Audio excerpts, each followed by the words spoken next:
السلام علیکم، کیسے ہیں آپ کو یاد ہوگا پچھلی دفعہ ہم بات کر رہے تھے انٹرنیٹ سروسز کی. ہم نے ایف ٹی پی کی بات کی تھی، ٹیل نیٹ کی، ویب کی، ای میل کی، انسٹنٹ میسیجنگ کی اور وائس اوور آئی پی کی بھی. لیکن ان سے پہلے ہم نے بات کی تھی انٹرنیٹ پہ جو ایڈریسنگ سکیمز یوز کی جاتی ہیں ان کے بارے میں ہم نے کچھ ڈسکشن کی تھی. ہم نے کہا تھا کہ انٹرنیٹ پہ اگر کوئی بھی کمپیوٹر ہے، کوئی بھی نیٹ ورک ہے، ان سب کو پہچان سکتے ہیں ہم تھرو اے یونیک آئیڈینٹیفائر جسے ہم آئی پی ایڈریس کہتے ہیں یا پھر انٹرنیٹ پروٹوکول ایڈریس کہتے ہیں. اور ہم نے کہا تھا کہ یہ 32 بائنری ڈیجٹس کا ایک آئی پی ایڈریس ہوتا ہے. ہم نے یہ بھی کہا تھا کہ یہ آئی پی ایڈریس جو ہوتے ہیں کمپیوٹرز کے لیے تو ٹھیک ہے، لیکن ہیومنس کے لیے ان کو یاد رکھنا ذرا مشکل ہے. تو اس کے لیے ایک اور طرح کے نام اویلیبل ہیں which are called domain names. یہ وہ جو بائنری 32 بٹ کا نمبر ہے اس کا ایک لیبل ہے، an easy to remember a meaningful label for that number. تو انہیں ہم ڈومین نیمز کہتے ہیں. تو the fundamental address is the I P address اور اس کا لیبل جو ہے اسے ہم ڈومین نیم کہتے ہیں. اور انٹرنیٹ پہ بے شمار کمپیوٹر ایسے ہیں جو ڈومین نیم سسٹم رن کرتے ہیں، یعنی وہ اگر آپ ان کو کوئی بھی ڈومین نیم دیں تو اس کا جو ریلیٹڈ آئی پی ایڈریس ہے وہ اس کو آپ کو ٹرانسلیٹ کر کے بتا سکتے ہیں. تو سروسز کا جہاں تک تعلق ہے، سب سے پہلے ہم نے ایف ٹی پی کی بات کی تھی. یہ وہ سروس ہے جس کے ذریعے آپ ایک کمپیوٹر سے دوسرے کمپیوٹر پہ کوئی فائل یا تو اپلوڈ کر سکتے ہیں یا پھر ریورس یعنی ڈاؤن لوڈ کر سکتے ہیں. ہم نے ٹیل نیٹ کی بات کی تھی. Telnet is a bit more powerful than F T پی.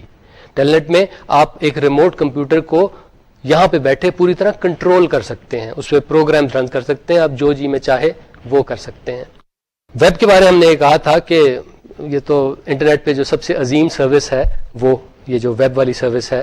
اور ویب پہ اگر آپ نے کوئی بھی ڈاکیومنٹ دیکھنا ہو ویب کا تو آپ ایک یو آر ایل یوز کرتے ہیں اس ڈاکیومنٹ کو کال کرنے کے لیے، اپنے پاس بلانے کے لیے، ویو کرنے کے لیے.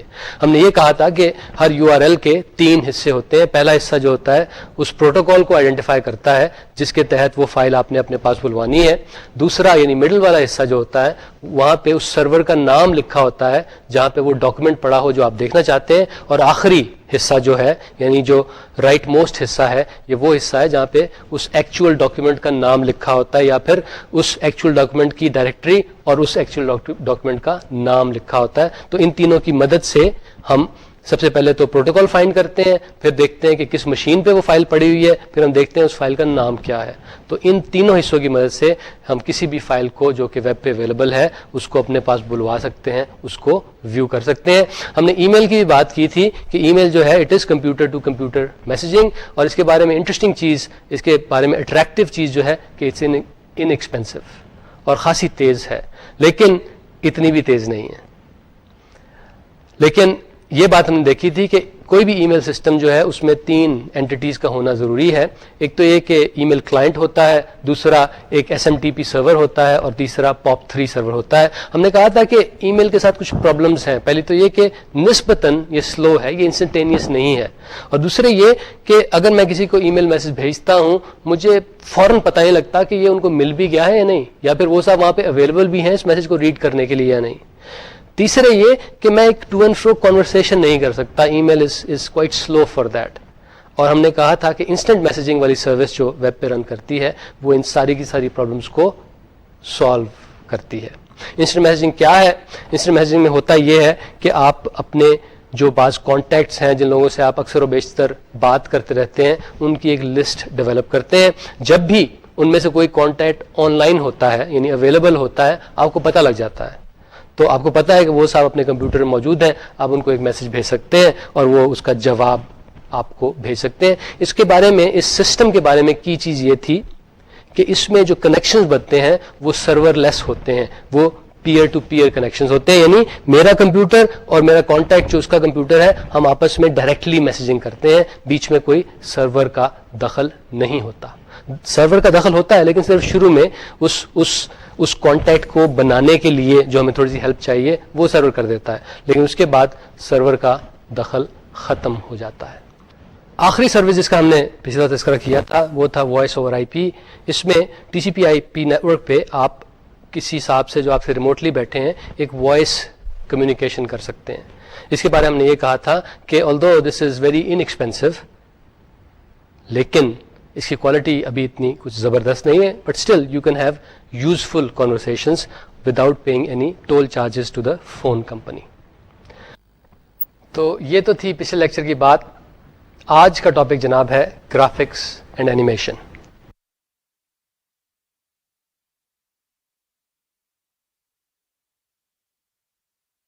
آج ہم دیکھیں گے کہ گرافکس اور اینیمیشن کا رول کیا ہے آج کل کی کمپیوٹنگ میں. ہم یہ بھی دیکھیں گے کہ یہ گرافکس جو ہیں اور اینیمیشن جو ہے یہ کمپیوٹر اسکرین پہ کس طرح ڈسپلے کی جاتی ہے, اور یہ بھی کہ مختلف طرح کے فائل فارمیٹس کون سے ہیں جس میں گرافکس اور اینیمیشن کی فائل جو ہیں اسٹور کی جاتی ہیں. تو یہ کمپیوٹر گرافکس آخر چیز کیا ہے؟ تو یہ ایک ایسے امیجز ہیں جنہیں ہم کمپیوٹرز پہ بناتے ہیں, کریٹ کرتے ہیں. دو طرح کے ہوتے ہیں, 2D بھی ہوتے ہیں یعنی 2 ڈائمینشن فلیٹ, یا پھر 3D 3 ڈائمینشنل یعنی اس میں ڈیپتھ کا عنصر بھی ہوتا ہے. لیکن ایک چیز ان دونوں میں کامن ہے کہ انہیں ڈسپلے کیا جاتا ہے 2D اسکرینس پہ ہی. کمپیوٹر کے جو ڈسپلے ہوتے ہیں, جو مانیٹر ہوتے ہیں, ان پہ وہ تو ہوتے تو 2D ہیں, تو چاہے آپ نے 2D امیج دکھانا ہو یا 3D امیج دکھانا ہو, وہ اسی پہ آپ نے دکھانا ہے. تو اس میں آپ امیج کو اس طرح پروسیس کرتے ہیں 3D امیجز کے سلسلے میں کہ ایک illusion سا کریٹ ہوتا ہے ڈیپتھ کا. اس کے بارے میں بھی ہم تھوڑی سی بعد میں بات کریں گے. یہ کمپیوٹر گرافکس جو ہیں یہ یوز کہاں ہوتے ہیں؟ تو سائنٹیفک اپلیکیشنز میں ہوتے ہیں. اس کے علاوہ آرٹسٹک ایکسپریشن کے لیے کہ لوگ خوبصورت سی چیز دکھا کے دوسروں کو امپریس کرنا چاہتے ہیں یا اپنے آپ کو امپریس کرنا چاہتے ہیں.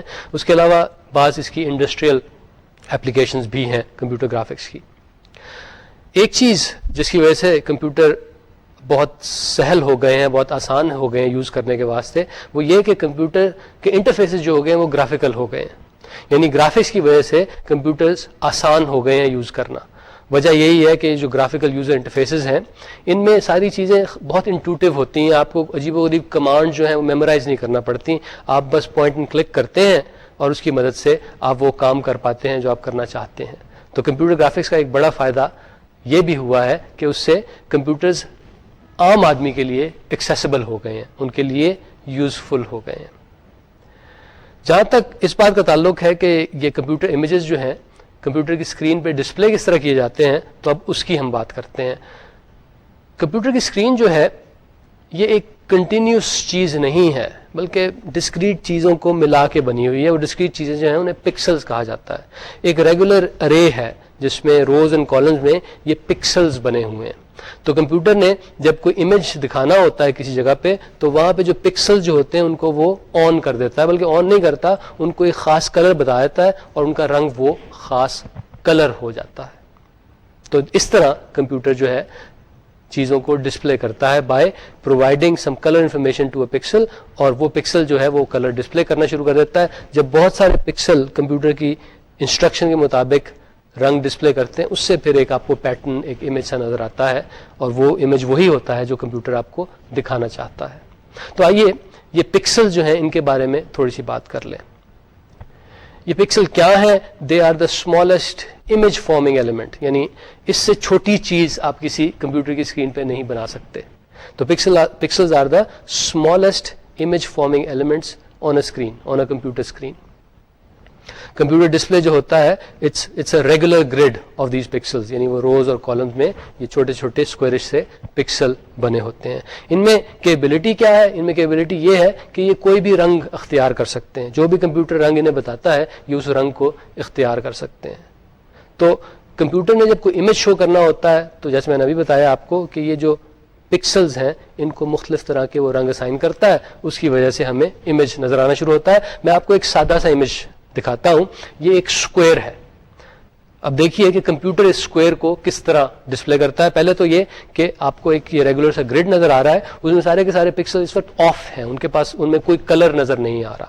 لیکن جب کمپیوٹر انہیں کمانڈ دیتا ہے تو یہ آپ کو اسکوائر نظر آنا شروع ہوتا ہے, یعنی ان پکسلز کا رنگ چینج ہونا شروع ہوتا ہے. کمپیوٹر ایک پکسل کو ایک رنگ دیتا ہے, دوسرے کو بھی وہی, کیونکہ یہ جو ہم آپ کو امیج دکھا رہے ہیں یہ سارا کا سارا ایک ہی طرح کے رنگ سے بنا ہوا ہے. تو یہ سارے کے سارے جو پکسلز ہیں ان کو کمپیوٹر انفارمیشن دیتا ہے کہ بھئی اپنا یہ والا رنگ کر لیں. جب وہ اپنا رنگ کر لیتے ہیں, اور یہ بڑی تیزی سے ہوتا ہے, جب وہ اپنا یہ رنگ کر لیتے ہیں تو ہمیں ایک اسکوائر نظر آنا شروع ہو جاتا ہے.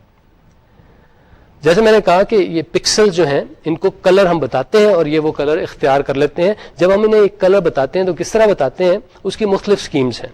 ایک سکیم یہ ہے کہ آپ ایک ٹرپلٹ ان کو دیتے ہیں, یعنی 3 نمبر دیتے ہیں انہیں. پہلا نمبر جو ہوتا ہے وہ ریڈ کی انٹینسٹی بتاتا ہے, دوسرا گرین کی انٹینسٹی اور تیسرا بلو کی انٹینسٹی. کہ پکسل کو بتایا جاتا ہے کہ اپنا جو ریڈ والا ایلیمنٹ اس کو اتنا کر دو, گرین والے کو اتنا کر دو اور بلو والے کو اتنا کر دو. آپ کو علم ہے کہ یہ تینوں جو ہیں پرائمری کلرز ہیں. ان کلرز کی مختلف انٹینسٹیز کو مکس کر کے آپ کوئی بھی رنگ چاہیں ڈسپلے کر سکتے ہیں.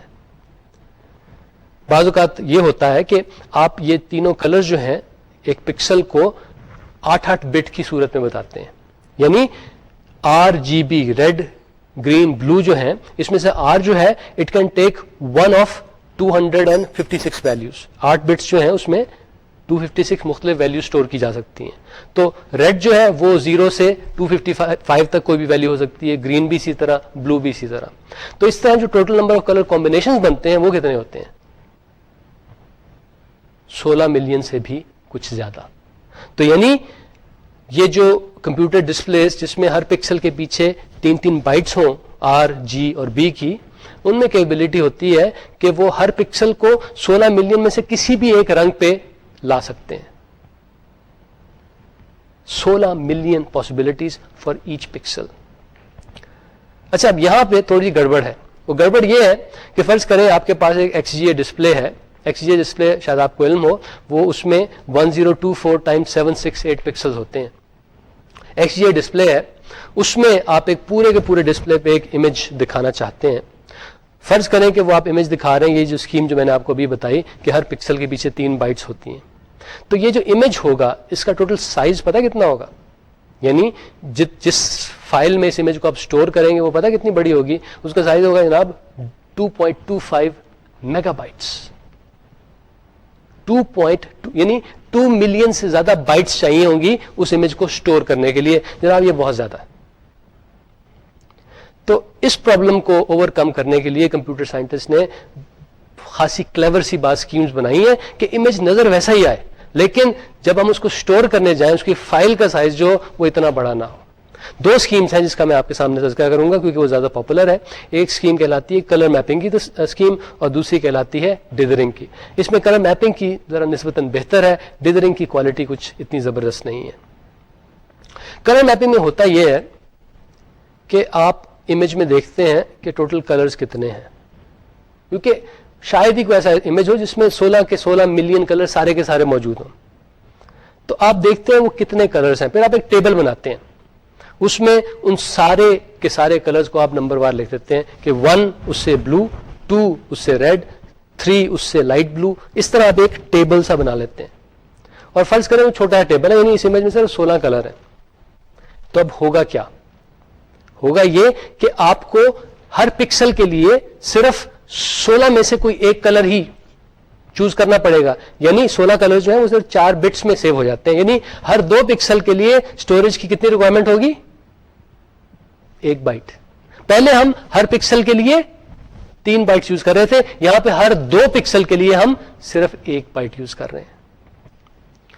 عموماً جو امیجز سٹور کیے جاتے ہیں تو 16 کلرز کی بجائے عموماً 256 کلر کی اسکیم یوز کی جاتی ہے. یعنی ہر پکسل کے لیے صرف 1 بائٹ جو ہے اس میں چیزیں سٹور کی جاتی ہیں. تو بجائے 3 کے صرف 1 بائٹ میں آپ اس پکسل کی انفارمیشن دے دیتے ہیں. تو وہ جو 2.25 والا امیج تھا 2.25 میگا بائٹ کا, وہ اب صرف 0.75 میگا بائٹ میں یعنی 1/3 سائز میں سٹور ہو سکے گا. تو اگین کیا کیا ہم نے ایک میپ بنایا ہے. ہم نے جتنے بھی کلر یوز ہو رہے ہیں ان کو ایک ٹیبل میں سٹور کیا ہے. ادھر وہ کلرز لکھے ہوئے RG میں اور یہاں پہ ان کا ایک ریفرنس نمبر لکھا ہوا ہے جو اگر 256 کلر ہم یوز کرنا چاہتے ہیں وہ 0 سے 255 تک ہوگا. تو ان کلرز کے جو کلر سٹور ہوتے ہیں وہ 0 سے 255 میں ہوں گے. ہم دیکھتے ہیں اچھا اس پکسل کا رنگ ہونا چاہیے 236, تو ہم اس ٹیبل میں جا کے دیکھیں گے 236 کا مطلب کیا ہے. تو ہمیں RGB میں پتہ لگ جائے گا 236 کا کیا مطلب ہے, کہ ریڈ 73 ہو, گرین 49 ہو اور بلو جو ہے وہ 56 اور واٹ ایور. تو اس کلیور اسکیم کے ذریعے آپ کی اسٹوریج ریکوائرمنٹ جو ہے وہ نسبتاً کم ہو جاتی ہے. تو یہ کہلاتی ہے کلر میپنگ کی اسکیم. اس کی ایگزامپل میں آپ کو ایک ٹیبل دکھا دیتا ہوں. اس میں ہم نے آپ کو صرف پہلے 4 کلرز دکھائے ہوئے ہیں. تو ہم نے کہا ہے کہ 1 جو ہے, پہلا کلر جو ہے اٹس یلو. یلو آپ کو پتا ہے کہ ریڈ اور گرین سے مل کے بنتا ہے. تو ریڈ 255, گرین 255 اور بلو 0. کون سا رنگ بنے گا؟ یلو. اس طرح ریڈ رنگ ہے یا سائن رنگ ہے وہ بنتا ہے گرین اور بلو کے ملانے سے. اورنج جو ہے وہ تینوں کلرز کے کمبینیشن سے کچھ بنتا ہے. اس طرح ہم سارے کے سارے کلرز جو ہمارے امیج میں یوز ہو رہے ہیں ان کو اس ٹیبل کی فارم میں لکھ لیتے ہیں. اس طرح اس امیج کو سٹور کرنے کے لیے جتنی ہمیں اسپیس چاہیے ہوتی ہے وہ نسبتاً کم ہو جاتی ہے. تو یہ تو تھی جناب کلر میپنگ کی اسکیم. دوسری اسکیم جو ہے وہ ہے ڈیدرنگ کی. ڈیدرنگ میں یہ ہوتا ہے کہ آپ آلٹرنیٹنگ پکسلز کے کلر فکس کر کے ایک ایسا رنگ پروڈیوس کرتے ہیں جو اوریجنلی آپ کے پاس نہ ہو. یہ جو بھی میں نے آپ کو ٹیبل دکھایا تھا نا, اسے کہتے ہیں پلیٹلیٹ. کسی امیج کی پلیٹلیٹ وہ ایک ٹیبل سا ہوتا ہے جس میں کلر کا ریفرنس لکھا ہو اور ایکچوئل کلر لکھا ہوا ہو. تو فرض کریں کہ آپ کی یہ جو پلیٹلیٹ ہے اس میں یلو نہیں ہے. آپ نے ایک ایریا میں یلو رنگ دکھانا ہے, آپ کی پلیٹلیٹ میں یلو نہیں ہے. تو آپ کیا کریں گے؟ آپ کریں گے یہ کہ جو آلٹرنیٹنگ پکسلز ہوں گے ان کو آپ ریڈ اور گرین کرتے جائیں گے. Red green, red green, red green. اس سے آپ کی آنکھ کو جو پرسپشن ملے گی وہ یلو کی ملے گی. تو ڈیدرنگ میں ہوتا یہ ہے کہ ایک کلر جو آپ کی پلیٹلیٹ میں ایگزسٹ نہیں کرتا اس کو آپ سیمولیٹ کرتے ہیں, اس کو آپ اپروکسیمیٹ کرتے ہیں by turning 2 consecutive pixels on two different colours. اور ان کلرز کا کمبینیشن جو ہوتا ہے وہ جو مسنگ کلر جو آپ سیمولیٹ کرنا چاہ رہے ہیں اس کے برابر ہوتا ہے. تو اس اسکیم میں صرف ایک چھوٹی سی پرابلم ہے. وہ پرابلم یہ کہ جو امیجز کی کوالٹی ہوتی ہے وہ اتنی زبردست نہیں ہوتی. کیونکہ دیکھیں نا, جو بجائے اس کے کہ آپ ایک پکسل کو یلو کر دیں, آپ 2 پکسل کو مختلف رنگ کر کے ان سے یلو نکلوا رہے ہیں. تو اس لیے ذرا تھوڑی سی کورسنس آپ کے امیج میں آ جاتی ہے, اس کی کوالٹی تھوڑی سی پور ہو جاتی ہے. جو پچھلی اسکیم میں نے آپ کو دکھائی تھی کلر میپنگ کی, اس میں ایسا کوئی ایشو نہیں ہے. اگر آپ کی امیج میں صرف 255 کلرز ہی ہیں تو چاہے آپ وہ 3 بائٹس والی اسکیم سے انہیں آپ ریپرزینٹ کر لیں یا پھر یہ 1 بائٹ کی جو کلر میپنگ کی اسکیم سے ریپرزینٹ کر لیں, آپ کا امیج ایگزیکٹلی وہی ہوگا چاہے آپ ایک اسکیم یوز کریں یا دوسری. ڈیدرنگ میں ایسا نہیں ہوتا. ڈیدرنگ میں quality of the image deteriorates, وہ ذرا تھوڑی سی خراب ہو جاتی ہے. ہم نے ابھی بتایا تھا آپ کو کہ یہ کمپیوٹر اسکرین جو ہے اس پہ یہ پکسلز ہوتے ہیں ان دی فارم آف اے گریڈ, اور یہ پکسل جو ہوتے ہیں ان کا ایک فائنائٹ سائز ہوتا ہے, اسکوائرش سے ہوتے ہیں. پرابلم پیدا ہوتی ہے جب آپ اس یہ جو گریڈ ہے اس پہ ایک ڈائگنل لائن لگانا چاہیں. اگر آپ ایک ڈائگنل لائن اس پہ لگانا چاہیں گے تو ہوگا کیا؟ بعض اوقات وہ ڈائگنل لائن ہوگی وہ 2 پکسلز کے بیچ میں سے گزر رہی ہوگی. تب آپ ان میں سے کون سا پکسل آن کریں گے؟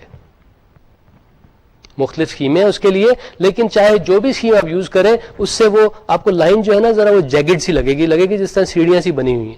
اسٹیئر کیس افیکٹس آپ کو ایک ملے گا. This problem is called the aliasing effect. یہ پرابلم یعنی کہ جو آپ کے پکسلز کا ایک فائنائٹ سائز ہے اس کی وجہ سے یہ پرابلم آ رہی ہے کہ آپ کے پکسل جو ہیں اس سے جتنے ہیں اس سے مزید چھوٹے نہیں ہو سکتے. اس کی وجہ سے یہ ایلیسنگ کی پرابلم آ رہی ہے. ابھی میں آپ کو دکھاتا ہوں. تو اس پرابلم کا حل کیا ہے؟ اس پرابلم کا حل یہی ہے کہ اپنے پکسلز کو اور چھوٹا کریں. اس کے علاوہ ایک حل اور بھی ہے, وہ سولوشن جو ہے اسے کہتے ہیں اینٹی ایلیسنگ. اینٹی ایلیسنگ کے ذریعے آپ یہ جو اسٹیئر کیس افیکٹ ہے اس کو مینیج کر سکتے ہیں, یعنی سچویشن کو ذرا بہتر بنا سکتے ہیں. آپ مانیٹر وہی یوز کریں گے, آپ کی اسکرین وہی ہوگی, اس پہ اتنے ہی پکسل ہوں گے, اسی سائز کے ہوں گے جیسا کہ پہلے تھے, لیکن امیج کو ذرا تھوڑے سے مختلف طریقے سے ڈسپلے کر کے آپ پرسپشن ویور کو ایسی دیں گے کہ اس کو لگے گا کہ یہ ایک اسموتھ لائن ہے, یہ ایک جیگڈ لائن نہیں ہے. فرض کریں کہ آپ نے سفید رنگ کی ایک سیدھی لائن ڈرا کرنی ہے. جب وہ شروع ہوتی ہے تو وہ ایک پکسل پہ تقریباً 40% اوور لیپ ہے, دوسرے پہ تقریباً 60% ہے. تھوڑی سی وہ یوں کر کے اوپر جاتی ہے اور اوپر جاتے جاتے یہ اوور لیپ ذرا چینج ہوتے جاتے ہیں. آخر میں ایسا ہوتا ہے کہ اب یہ بجائے 2 کے 3 پکسلز پہ اوور لیپ کر رہی ہے. ایک پہ تقریباً 58% ہے, دوسرے پہ 41% ہے, اور ایک پہ صرف 1%, یعنی ذرا سا اسے ٹچ کر رہی ہے. سوال یہ پیدا ہوتا ہے کہ اس لائن کو ہم کس طرح ڈسپلے کریں. جناب اس لائن کو ڈسپلے کرنے کے لیے 2 طریقے تو سادے سے ہیں اور ایک ہے اینٹی ایلیسنگ والا. پہلے وہ جو 2 آپشنز ہیں شروع والی ان کو ذرا ہم دیکھ لیں. پہلے میں ہم یہ کریں گے کہ